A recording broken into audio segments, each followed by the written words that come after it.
আমাদের কাজ ভুয়া ভোটার আইডেন্টিফাই করা। এটা আমরা বিএলের মাধ্যমে করতেছি।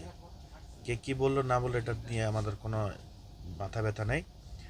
আমরা আইডেন্টিফিকেশন করতেছি 1350টা যে বুথ আছে, যেখানে আলিপুরদুয়ার আলিপুরদুয়ার জেলাতে 5টা বিধানসভার মধ্যে 1350টা বুথ। এই 1350টা বুথে বিএলএকে নিয়ে আমাদের বুথের কর্মীরা ডোর টু ডোর যাচ্ছে এবং এই ভুয়া ভোটার হোক বা ডাবল ভোটার হোক বা জনমুখী যে প্রকল্প আছে এটাই প্রচার প্রসারে আছি আমরা।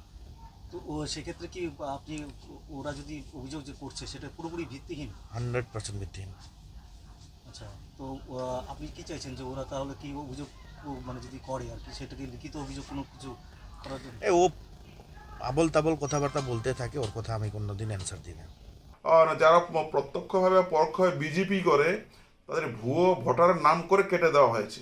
তো এই প্রবণতাটা ভয়ঙ্কর। এই ধরনের মানুষের বিভ্রান্ত করে নিয়ে ওরা যদি নিজের ইচ্ছা মতো নামগুলো কেটে দেয়, তাহলে কিন্তু মানুষ এর বিরুদ্ধে নামবে।